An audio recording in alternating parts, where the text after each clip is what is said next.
والمؤمنات وخصوصا إلى حضرة الله يرحم طن حسين نصير بالماء الطيب شهد الله لهم الفاتحة. أعوذ بالله من الشيطان.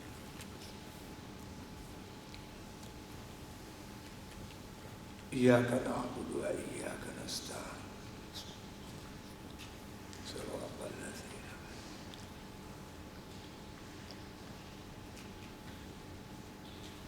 Jadi sebelum kita mula kuliah kita, sahabat-sahabat yang ingin dapatkan kitab yang kita baca ni ada kat situ, kat belakang. Kita sambung bulan lepas insya-Allah. Bismillahirrahmanirrahim.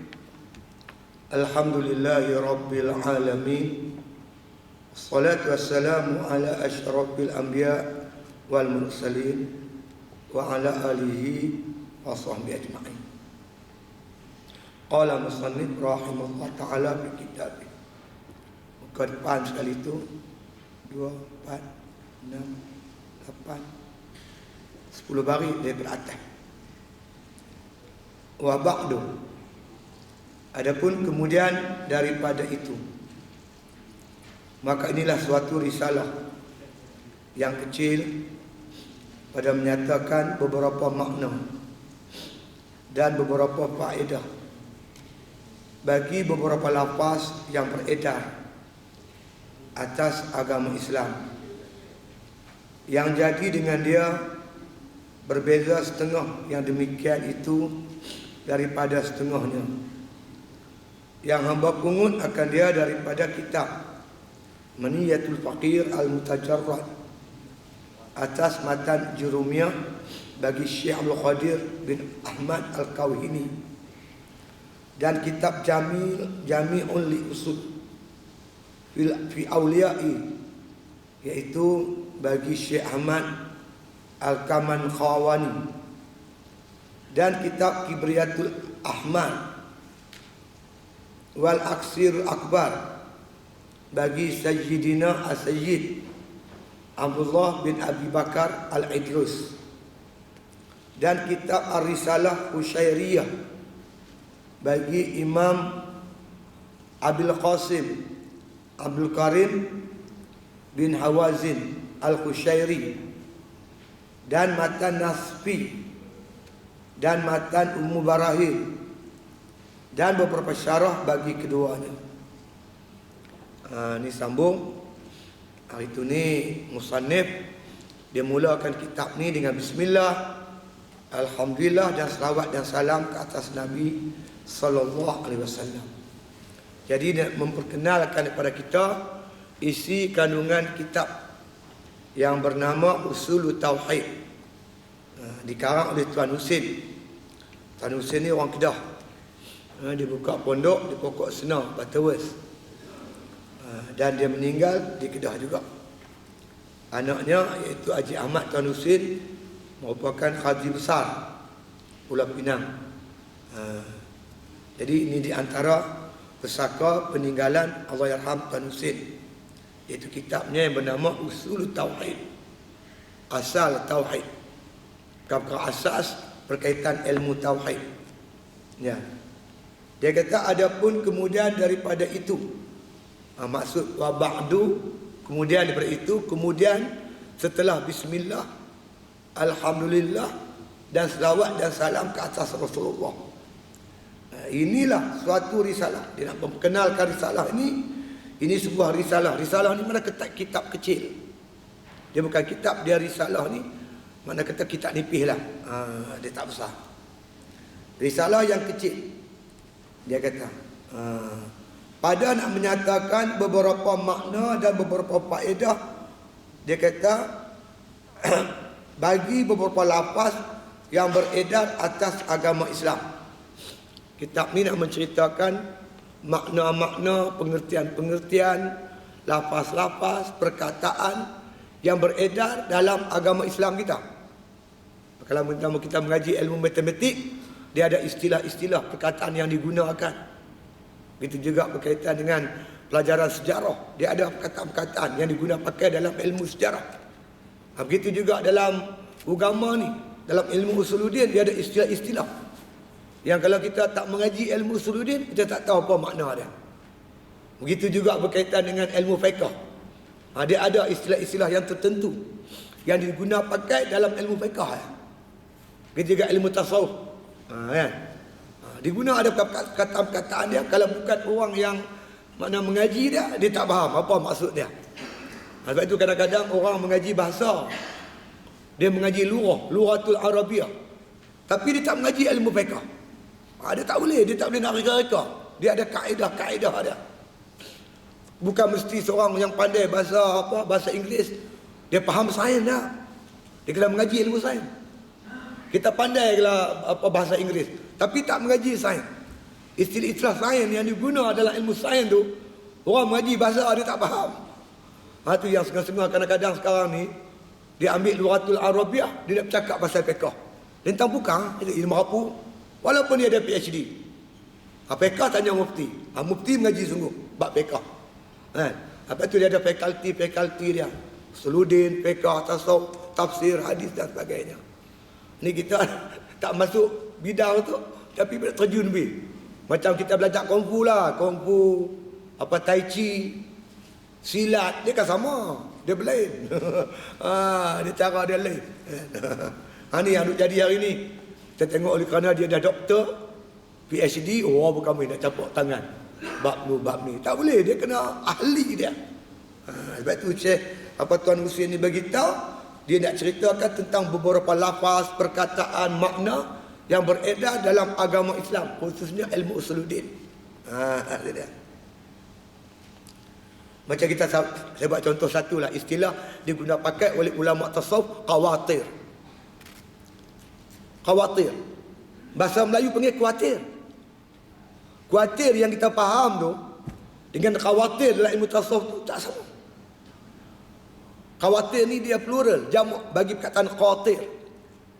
Khawatir ni lintasan hati yang melintas di hati kita. Tuan-tuan terasa tak? Lintasan-lintasan hati. Kadang takut, kadang sedih, kadang rasa pilu, kadang rasa gembira. Itulah khawatir. Khawatir ini asal perkataannya daripada angin. Khawatirur riyah, angin bertiup. Bila angin bertiup, kesan dia pokok bergoyang. Hati kita ni tempat tiup syaitan. Bila syaitan tiup, dia bergoncang hati itu. Kalau goncangan tu banyak, dia panggil khawatir. Kita khawatir ni takut.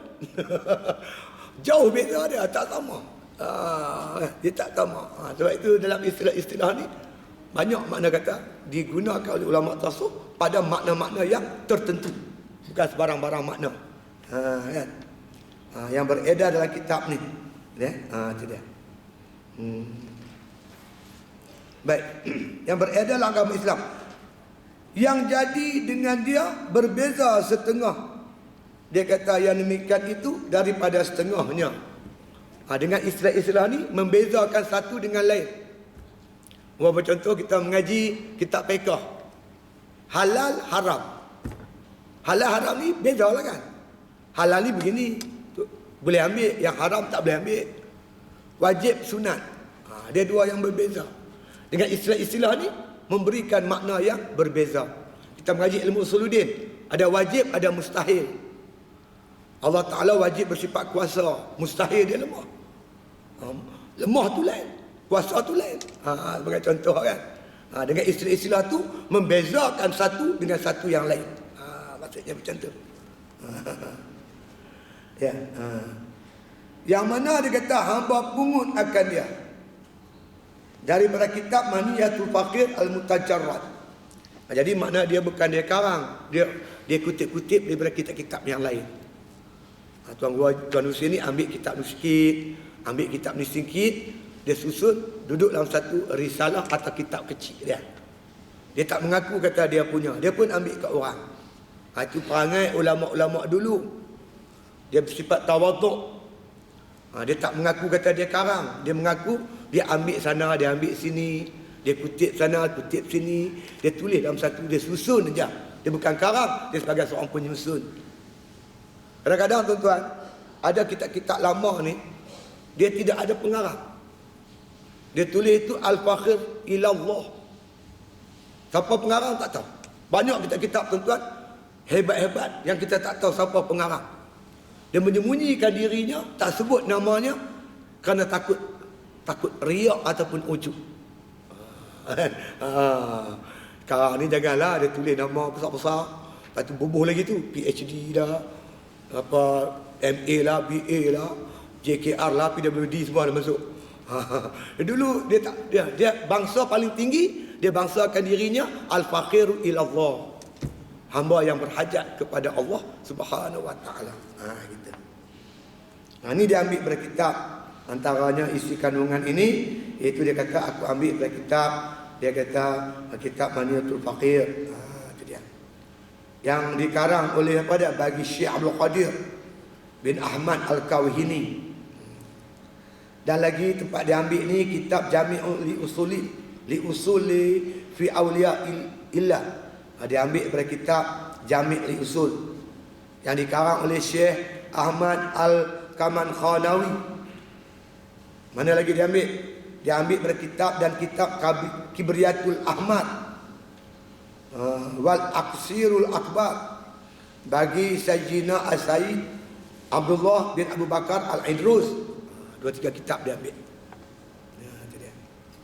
Dan kitab Risalah Al-Khusyairiyah bagi Imam Abil Qasim Abdul Karim bin Hawazin Al-Khusyairi. Itu tempat-tempat dia ambil tu. Dan lagi Matan Nasfi dan Matan Ummu Barahin dan beberapa syarah bagi keduanya. Ada lebih kurang tempat dia nak memperkenalkan. Lepas tu kalau kita ada masalah, kalau kita tak dapat nak tangkap ibarat yang dikarang oleh Tok Syekh ni, kita boleh ambil kitab asal dia. Kita boleh rujuk kitab asal dia. Macam contoh kalau kita di pondok tu, kita baca kitab Hikam Tok Pulau Manis. Tok Pulau Manis ni dia orang Terengganu. Dia terjemah kitab Hikam, Syarah Hikam Ibnu Ubad. Jadi kalau kita Tok Guru biasanya bila menghadapi masalah nak memahami bahasa dia guna bahasa Terengganu. Tak apa nak faham, dia rujuk kitab asal dia. InsyaAllah kita akan jumpa makna sebenar dia. Jadi tu tujuan dia bagi tahu kitab ni supaya kita boleh rujuk pada kitabnya yang asal. Habis itu dia berdoa, nafa'anallahu bi'ulubihim. Nafa'anallah, mudah-mudahan Allah memberi manfaat bi'ulumihim, dengan ilmu-ilmu mereka ini, ilmu ulama-ulama yang disebut yang karang kitab asal ni. Itu dia. Ya, wa nawwara qulubana bi anwari asrarihim. Wa anwara qulubana, mudah-mudahan Allah cahayakan, terangkan qulubana, akan hati kami, bi anwari asrarihim, dengan cahaya-cahaya rahsia mereka itu. Amin, perkenankan olehmu ya Allah. Lebih kurang macam itulah maksud dia. Jadi maksudnya di karang kitab ni, mudah-mudahan isi kandungan kitab ni memberi sinar cahaya kepada hati-hati manusia. Dengan sinaran ni tuan-tuan, macam kita bawa kereta lah. Kalau lampu terang, kita memandu macam mana? Selesa kan? Selesa lah cara pemanduan kita, sebab cahaya terang. Begitu juga hati terang. Dia nampak jalan ke mana arah tuju. Aku ni umur dah 65 macam saya ni. Berapa lama lagi nak masuk kubur? Nampak tu dengan nur yang Allah bagi, nampak dia aku dekat nak mati. Apa persiapan yang perlu kita buat? Ni dah dia tak nampak kubur. Hati gelap, nampak dunia ya. Tanda tuan-tuan Allah Ta'ala suka kat kita, sayang kat kita. Allah sibukkan kita dengan urusan-urusan agama. Tapi bila Allah benci kita tuan-tuan, Allah tak bagi kita nampak jalan ke masjid. Tak nampak jalan agama kita, tak nampak. Kita sibuk siang malam pagi petang dengan dunia. Alhaakumut takasur hatta zurtumul maqabir. Melalaikan oleh harta benda dan anak pinak sehingga masuk lubang kubur. Sedap-sedap pom dia rentap sekali tuan-tuan. Saya baru ni tuan, saya pergi umrah. Ada orang belanja lah. Sampai-sampai di Madinah, waktu malam, saya tidur. Saya jaga-jaga tuan-tuan. Saya nak pergi masjid, saya mandi. Rupanya tak boleh. Tak bangkit-bangkit tidur, kena berhenti sah, rehat, bagi berjalan darah elok-elok. Saya terus masuk bilik air mandi. Mandi tuan-tuan. Allah, kebas tangan ni. Kebas tangan, kebas muka. Nak berdiri tak boleh. Saya merangkak pelan-pelan pergi kat katil, saya tidur. 2 hari tidur. Nasib baik Allah tak ambil nyawa aku masa tu. Kita tak cukup persiapan. Kalau takdir Allah ambil terus kita masa tu, macam mana kita tuan? Sebab itu mati ni datangnya mengejut. Dan kita tak tahu bila masanya. Syaitan selalu tuan-tuan mewas-waskan kita. Alah awal lagi, muda lagi. Kan? Tekanan darah pun alah baru 180. Cik. Jantung pun baru 90. Dia tanamkan pada kita ni ragu-ragu supaya kita tak yakin bahawa kita akan mati. Menyebabkan kita lalai dalam kehidupan kita. Jangan lalai tuan-tuan. Jangan lalai. Hubungan kita dengan Allah, keimanan kita dengan Tuhan cakap mana? Persiapan kita, perjalanan jauh. Tuan bayangkan kalau saya datang Kuala Lumpur ni, duit tak ada, saudara mara tak ada, kenalan tak ada. Saya duduk Kuala Lumpur ni, saya nak buat apa? Apa saya nak makan? Di mana saya nak tidur? Merempat saya dagang. Masuk kubur dagang seorang diri tuan-tuan. Kita tak ada kawan di situ. Tak ada siapa boleh tolong dan bantu kita. Melainkan amal ibadat kita lah tuan-tuan. Jangan lalai, sesaat pun jangan. Kerana maut bukan tangan kita, tangan Allah Ta'ala. Kalau Allah ambil kita sekarang, cuba tuan-tuan fikir. Cukupkah persiapan kita untuk mengembara perjalanan yang cukup jauh? Dalam kubur saja tak tahu berapa puluh ribu tahun kita duduk situ. Belum lagi padang mahsyar, melintas sirat, syurga, neraka. Jangan main-main tuan-tuan. Lepas itu kita buat persiapan. Di Tok Guru ni dia nak sedarkan kita. Mudah-mudahan mana kata Allah bagi sinar cahaya kepada kita. Bercahaya hati kita, nampak hari-hari depan kita. Itu dia. Baik. Maka barang yang datang di dalam risalah ini atas kebetulan sebenarnya, maka iaitu daripada beberapa cahaya mutiara lafaz mereka itu. Kalau takdirnya kitab yang aku karang ni, yang aku petik daripada kitab-kitab ulama-ulama ni, kalau betul benda tu elok, itu bukan aku, itu ulama punya. Ulama yang karang tu hebat-hebat. Mereka memang orang hebat. Itu dia. Itu dia. Itu dia. Mereka itu yang sangat cemerlang. Dan barang yang datang ia atas kesilapan atau ganggu ibaratnya, maka iaitu daripada hati hamba yang hina lagi keruh. Kalau terdapat dalam karangan ini silap tak betul, itu bukan salah ulama, salah saya. Salah aku yang karang, aku silap, aku tak betul. Kita jumpa kitab-kitab mana pun tuan-tuan dalam mukadimah kitab Tok Guru dulu, dia sentiasa merendahkan diri. Kalau tuan-tuan jumpa tak betul, tolong tegurlah, dia kata.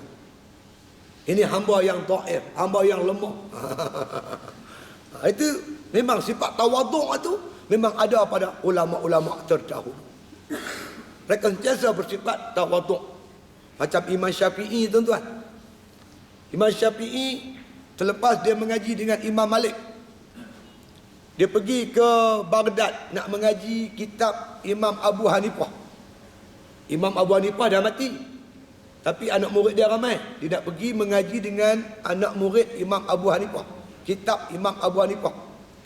Bila Imam Syafi'i tuan-tuan sampai di Baghdad, orang Baghdad tahu bahawasanya ini Imam Syafi'i, anak murid Imam Malik, seorang yang terkenal Imam Syafi'i ini. Maka mereka minta dia jadi imam sembahyang subuh. Oleh kerana di Baghdad itu rata-rata orang di situ bermazhab Hanafi yang tidak kunut subuh, Imam Syafi'i jadi imam, dia tak baca kunut kerana menghormati orang Hanafi. Itu dia. Mereka menghormati ni perkara biasalah tuan-tuan. Di kalangan para ulama, hormat antara satu sama lain, tidak meninggikan diri. Lepas tu Tok Guru ni kata, makna kata, kalau benda ni elok, yang aku karang ni betul, ini ulama-ulama yang aku petik kata-kata mereka itulah. Memang mereka hebatlah, cemerlang lah mereka itu. Kan? Itu dia. Kalau kamu dapati kesilapan, ada yang aku tulis ni silap, tak apa nak betul, ataupun ganggu ibarat. Ganggu ibarat ni, ibarat-ibarat yang diberi itu tak berapa nak tepat. Kataan yang disebut itu tak apa nak tepat. Dia kata.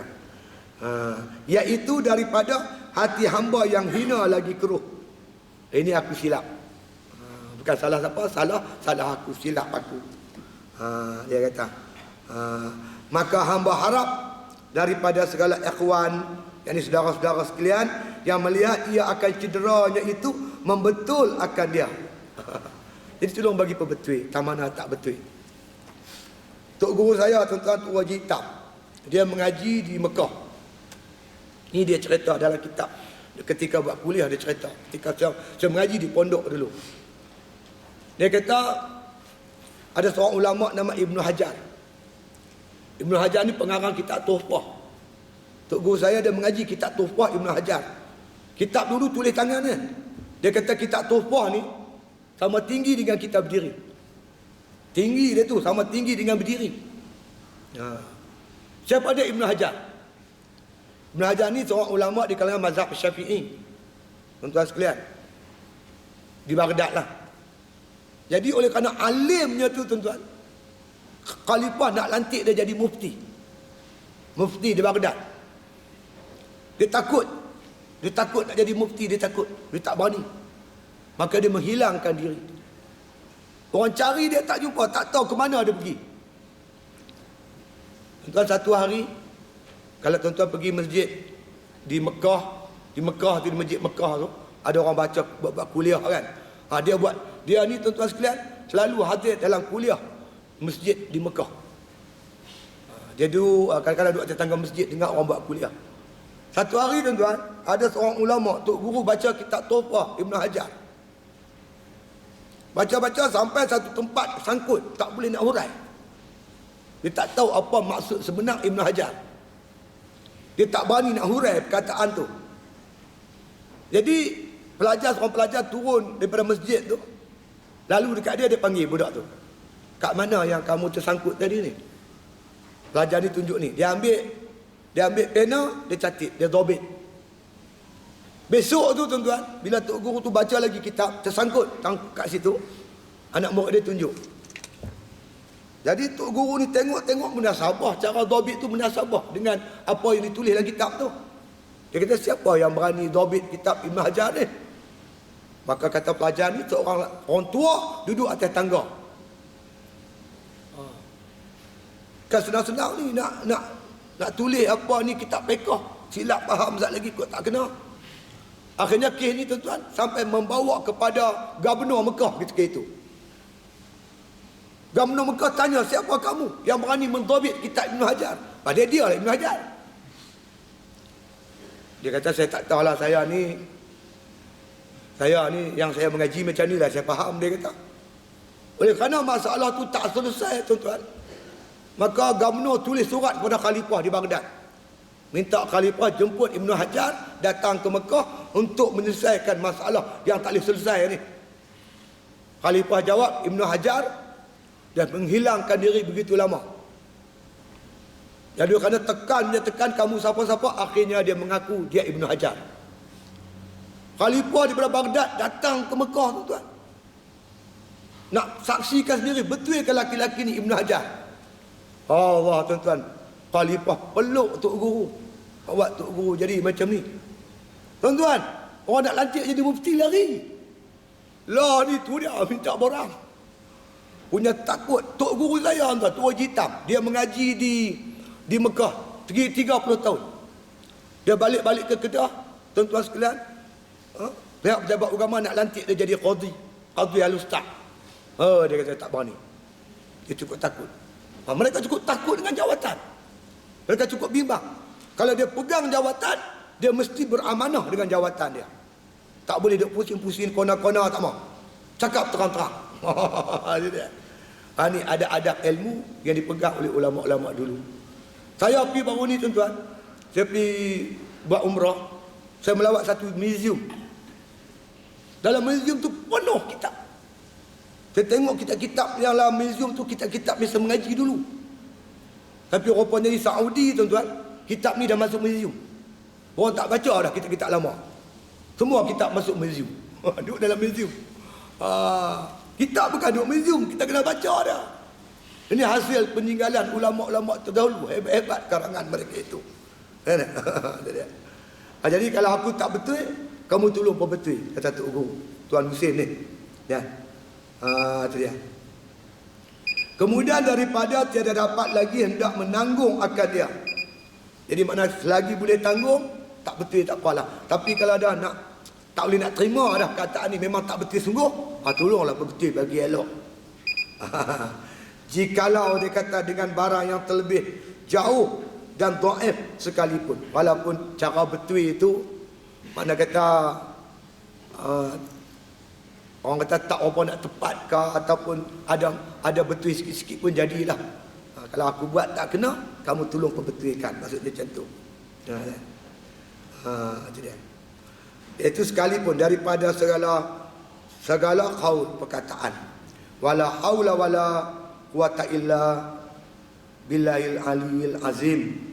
Mereka kata tiada daya upaya aku nak karang kitab ini illa billah, melainkan dengan izin Allah al-aliyil azim, yang maha tinggi lagi maha azim, maha agung. Innahu ala ma yasha'u qadir. Sesungguhnya Allah Ta'ala atas segala sesuatu amat berkuasa. Itu mukadimah kitab lah. Pembukaan kitab. Itu bukan mukadimah lagi, baru buka cerita. Ini baru nak masuk mukadimah. Mukadimatun. Dia kata fi fadilatil ilmi wa ta'limihi wa ta'allumihi. Ini suatu mukadimah pada menyatakan kelebihan ilmu dan kelebihan orang mengajar dia dan kelebihan menuntut akan dia. Dalam mukadimah kitab ni ada 3 benda yang Tuan Husin nak sebut. Pertama, fi fadilatil ilmi, iaitu pada menyatakan fadilat ilmu. Apa lebihnya ilmu? Kita tuan-tuan, kalau kita tak tahu lebih, kita tak tertarik nak dia. Kenapa tuan-tuan pakai kancing? Tuan-tuan tahu lebih apa lebih kancing? Minyak asid. Ya. Apa kelebihan hailak? Dia boleh isi barang banyak. Apa? Tuan-tuan beli apa? Tentu tuan-tuan nak tahu apa lebih dia. Dan ni tuan-tuan mungkin tak faham apa lebihnya ilmu. Sebab itu kita tak tertarik untuk menuntut ilmu, mendapatkan ilmu. Tapi kalau kita tahu lebihnya ilmu, baru kita akan sungguh-sungguh menuntut ilmu. Apa fadilat dia, apa kelebihan dia. Orang tanya Sayyidina Ali, apa kelebihan ilmu? Sayyidina Ali kata, ilmu ni kalau kita belanja dia bertambah. Duit kita belanja kurang. Tuan-tuan ada 10,000, tuan-tuan belanja, habis. Ilmu kalau tuan-tuan ada, ilmu tuan-tuan belanja, tuan-tuan mengajar, tuan-tuan sampai pada orang, ilmu tu tak hilang, bahkan bertambah lagi. Siapa yang mengajar, dia tahulah. Macam saya nak baca kitab ni. Sebelum saya mari, saya mentelaah dulu. Dan saya rojok kitab ni, rojok sana, rojok sini. Supaya penyampaian saya tu, makna kata, menyeluruh. Jadi ilmu yang saya nak sampai ni, makin bertambah. Ilmu lagi kita amal, dia makin bertambah. Harta kita jaga dia, ilmu jaga kita. Ilmu jaga kita jaga harta. Harta boleh hilang, ilmu tak boleh hilang. Banyak macam-macam tu, banyak dia punya cerita kelebihan ilmu. Tapi dalam Quran dan hadis banyak sangatlah. Cuma ulama suruh kita ambil iktibar. Apa lebih makna Adam dengan malaikat? Apa lebih manusia dengan malaikat? Malaikat tentu dia pernah protes Allah Ta'ala ketika nak jadikan Adam sebagai khalifah di muka bumi. Kemudian Allah Ta'ala jadikan Adam. Allah ajak Nabi Adam, wa 'allama Adamal asma'a kullaha. Allah ajak Adam nama-nama benda. Ni senduk, ni botol, ni kicap, ni kelapa, ni padi, ni apa. Lepas tu Allah panggil malaikat. Allah bentangkan benda-benda tu, Allah tanya malaikat, ni apa dia? Malaikat tak tahu nak jawab. Padi ke, kicap ke, cili sos ke, tomato ke, malaikat tak tahu. Jadi lebihnya manusia dengan malaikat ilmu. Bukan lebih ibadat. Ibadat malaikat lah hebat. Tapi sudut ilmu manusia lebih daripada malaikat. Jadi nak bicara tentang fadilat ilmu. Ya. Wa ta'limihi. Iaitu tentang kelebihan makna kata mengajar ilmu. Apa lebihnya kita mengajar ilmu? Kita ada ilmu, kita ajar ke orang. Supaya timbul rancangan di hati kita untuk menyampaikan ilmu pada orang lain. Ya. Dia kata tu'allimi wa ta'allamihi, iaitu belajar ilmu. Apa kelebihan kita belajar ilmu? Menuntut ilmu. Sehingga ada disebut oleh Rasulullah SAW, innal malaikata la tada'u ijnihataha li talibil ilmi ridhaan bima yasna'. Malaikat ni menghamparkan sayapnya kepada penuntut ilmu kerana redha dengan apa yang mereka kerjakan. Ni. Saya pengalaman saya tuan-tuan. Buka pondok ni. Ada satu kes yang saya tak lupa sampai sekarang.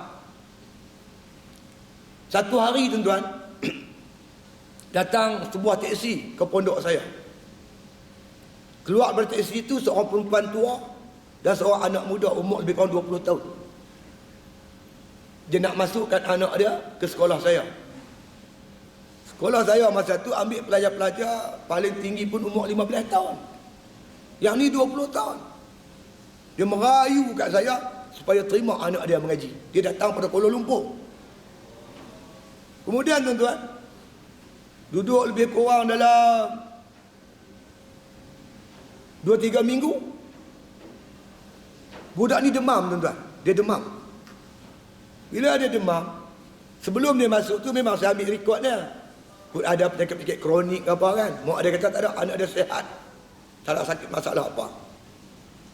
Lepas tu bila dia demam, kita bagilah Panadol gitu ya. Tak mau baik. Saya bawa pergi klinik Sungai Kerak, dekat dengan sekolah saya.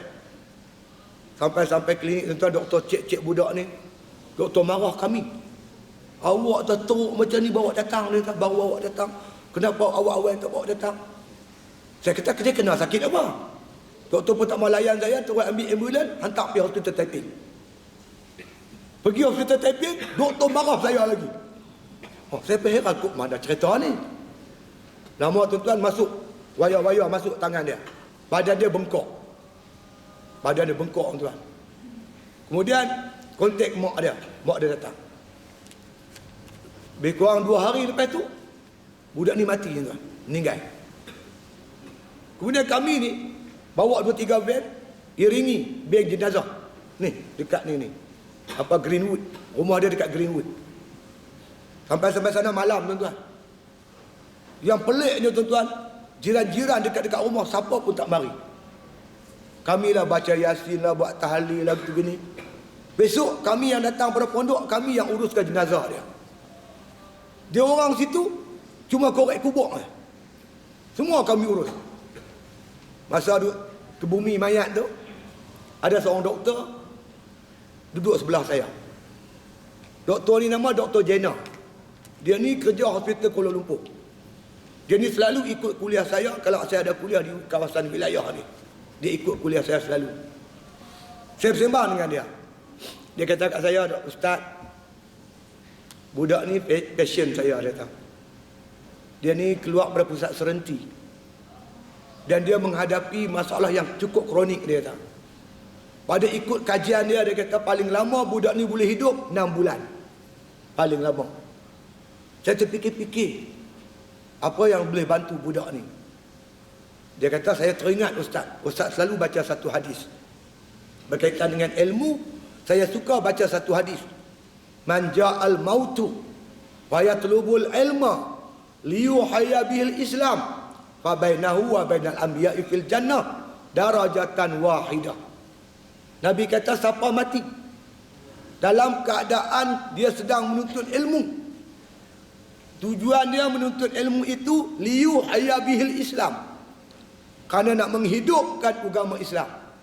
Mengaji, nak beramal, nak hidup dalam diri kita Islam tu, rumah tangga kita, masyarakat kita, negara kita.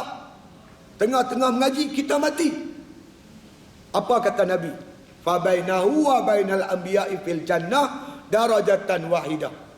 Antaranya dan antara Nabi duduk dalam syurga derajat yang satu. Jadi saya harap, dia kata budak ni mati dalam menuntut ilmu. Tu yang saya suruh mak dia hantar kat ustaz tu. Tu cerita dia, tuan. Budak tu nama Fadli, umur 20 tahun. Mati. Dia ni drug punya addict lah. Penagih. Mengidap penyakit macam-macam hingga makna kata memberi kesan yang cukup besar kepada organ-organ dia. Ramai tuan-tuan, bukan sikit anak-anak muda yang jatuh ke lembah yang macam tu. Jadi dengan hadis ini harap-harap kita pun samalah. Mati dalam keadaan menuntut ilmu. Mudah-mudahan kita diletakkan oleh Allah Ta'ala bersama-sama dengan para anbiya alaihimus salatu wassalam. Baik, ini suatu mukadimah pada menyatakan kelebihan ilmu satu. Kelebihan orang mengajar akan dia mengajar akan ilmu, dan kelebihan orang menuntut akan dia menuntut ilmu. Ada 3 kelebihan ilmu. Lebihnya orang yang mengajar ilmu, lebihnya orang menuntut ilmu. Kun aliman au muta'alliman au mustami'an wala takur rabi' fatahluka. Abu Darda radhiyallahu an kata, kun aliman, jadi kamu orang alim, ada ilmu mengajar. Au muta'alliman, atau kamu jadi orang yang belajar, tak ada ilmu kita belajar. Au mustami'an, paling kurang kita jadi golongan mustami', golongan mendengar. Pisau telinga pun jadilah. Lama-lama duduk dengar, lama melekat juga di hati kita. Jadi 3 golongan ni. Jadi orang alim, ada ilmu mengajar, tak ada ilmu kita belajar, ataupun kita mendengar. Wala takur rabi', jangan jadi golongan keempat. Ada ilmu tak mau mengajar, tak ada ilmu tak mau mengaji, mendengar pun tak mau. Apa jadi golongan keempat ni? Fatahluka, kamu binasa. Apa tak binasa tuan-tuan? Kematian menunggu kita. Malaikat akan tanya kita, Mar Rabbuka, siapa Tuhan kamu? Kalau kita tak mengaji ilmu tauhid, mana kita nak kenal Tuhan? Apa nak jawab? Orang tak kenal Tuhan ni tuan-tuan, kekal neraka selama-lama. Memang binasa. Hidup di dunia ni terdedah sentiasa mensyirikkan Allah Ta'ala dengan sebab dia tak tahu. Belajarlah tuan-tuan ilmu tauhid. Kalau kita tak mengaji ilmu fiqh, kita terdedah ibadat tak betul. Kita semayang tapi kita tak mengaji. Apa yang membatalkan semayang kita? Apa yang mengesahkan semayang kita? Kita tak tahu. Kalau kita tak mengaji ilmu tasawuf, menyebabkan ibadat kita tuan-tuan boleh jadi rosak dengan masuk unsur-unsur riak, ujub, takabur dan sebagainya. Tak selamat kita tuan-tuan. Sebab itu jadikanlah diri kita ni sebagai ahli ilmi, ahli ilmu. Ngajilah tuan-tuan. Talabul ilmi, utlubul ilma minal mahdi ilal lahdi. Tuntutlah ilmu daripada makna kata buayan sampai liang lahat. Dah mati pun tuan-tuan, orang ajak lagi. Sedarlah wahai Muhammad, sebentar lagi kamu akan didatangi oleh sang malaikat. Jangan kamu gerun dan gentar kepada mereka. Mereka makhluk seperti kamu juga. Bolehlah cakap. Dia mai, apa tahu ah. Jangan main tuan-tuan. Ini hari-hari depan kita insya-Allah. Itu dia. Bermula yang pertama artinya kelebihan ilmu dan kelebihan orang yang bersifat dengan dia dengan ilmu, yaitu firman Allah Ta'ala, innama yakhsyallaha, tu betul ya, bukan yakhsyallahu, yakhsyallaha, dia bagi atas. Kalau innama yakhsyallaha, sesungguhnya yang takut kepada Allah. min ibadihi min ibadihil ulama. Innama yakhsyallaha min ibadihil ulama. Hanya saja yang takut kepada Allah kalangan hamba Allah ialah ulama. Maksudnya ulama takut kat Tuhan. Kalau kita baca innama yakhsyallahu min ibadihil ulama, artinya Allah takut kat ulama. Dia terbalik. Satu baris tukar tuan-tuan, makna terbalik. Innama yakhsyallaha min ibadihil ulama, ulama takut kat Tuhan. Innama yakhsyallahu min ibadihil ulama, Allah takut kat ulama. Terbalik dah. Sebab tu tuan-tuan, kita baca Quran kena betul-betul baris dia tu. Kalau baris dhamma baca dhamma, baris fathah baca fathah. Tukar baris lari makna. Sebab tu tak boleh tukar-tukar. Kena baca betul-betul, ikut tajwid dia tu. Itu dia. Artinya bahawasanya sungguhnya mereka yang takut akan Allah daripada segala hamba-Nya, segala ialah segala ulama. Tinggilah orang alim ni, tinggi martabat dia, iaitu mereka yang takut kepada Allah Ta'ala. Lagi tinggi takut kita kepada Allah tuan-tuan, lagi tinggi derajat kita. Sebab orang yang takut pada Allah ni, dia tidak akan buat benda yang Tuhan larang. Dia akan menjunjung tinggi perintah Allah Ta'ala. Tuan-tuan bayangkan seorang pegawai takut kat Tuhan. Dia tahu Tuhan ni terang-terang, sembunyi-sembunyi, Tuhan semua nampak. Dia tak berani nak rasuah tuan-tuan. Dia nak seleweng, dia tak berani. Dia nak buat tak betul, dia tak berani. Dia akan berlaku jujur sebab dia merasai Allah Ta'ala sentiasa mengawal dia. Walaupun Tuhan kita tak nampak. Tuan-tuan bukan nampak speed trap. Tuan-tuan bawa kereta. Tuan-tuan tahu tak di mana polis pasang perangkap? Tuan-tuan tak nampak. Tetapi ada signal. Orang bagi signal. Kereta yang bertentangan tu dia bagi signal. Walaupun tuan-tuan tak nampak speed trap, kamera, tetapi tuan-tuan yakin ada kamera sebab kawan depan bagi. Habis tuan-tuan buat lagu mana? Tuan-tuan lari sampai 140, slow. Kenapa tengah-tengah laju dia slow? Sebab tuan-tuan yakin tuan-tuan sedang diperhatikan oleh kamera. Ini menyebabkan tuan-tuan slow. Tuan-tuan tak nampak Tuhan, tetapi kita yakin Tuhan sentiasa memerhatikan kita. Terang-terang ke, gelap-gelap ke, sembunyi-sembunyi ke, kita yakin kita sentiasa diperhatikan oleh Allah Ta'ala. Ini yang menyebabkan kita tak berani buat benda tak elok, tuan. Jadi orang ni berjiwa sufi, baik dia tuan-tuan. Dia meniaga yang jujur. Dia seorang pegawai yang jujur. Dia tak akan buat benda-benda tak elok punya. Sebab dia sentiasa merasai dia diawasi. Jam ni betul ke? Saya tengok pada dulu duduk macam tu. Betul ke? Ke berapa dah? 12. Dah bukan pasal tengok jam duduk tertentu ya. Tak gerak-gerak. Betul ke jam tu? Ada satu malam tuan-tuan, saya buat kuliah di sebuah masjid. Orang ramai. Tapi rasa lama dah aku kuliah ni. Tak pukul 9 lagi. Rupanya jam mati. Dia tak bubuh bateri. Jam mati aku baru aku nak tahu. Jadi maknanya tuan-tuan, tingginya derajat orang yang takut kat Tuhan ni. Menyebabkan makna kata dia tak buat benda-benda tak elok. Dia buat benda yang betul. Dia tak berani nak menipu, dia tak berani nak kecoh, dia tak berani nak buat zalim pada orang terang-terang ataupun sembunyi-sembunyi. Dia tak berani. Sebab dia sentiasa merasai dia sedang diperhatikan oleh Allah. Kalau kita tasawuf, dia panggil muraqabah. Muraqabah ni perasaan hati yang ada kat kita, kita rasa Tuhan terlampau dekat dengan kita. Dia mengetahui apa yang kita buat, dia mendengar apa yang kita cakap, dan dia melihat apa yang kita lakukan. Hingga terkawallah tindak tanduk kita. Makna kata daripada melakukan perkara-perkara yang tak diredai oleh Allah Subhanahu wa taala. Itu maksudnya, artinya bahawa sungguhnya mereka yang takut akan Allah Taala daripada segala hambanya ialah para ulama. Kita berhenti tang tu lah tuan. Kita sambung akan datang jika diizinkan oleh Allah Taala.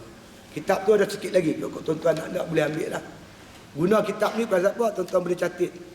Manalah tahu satu ketika nanti diizinkan oleh Allah Ta'ala, tuan-tuan boleh baca pada anak dan isteri.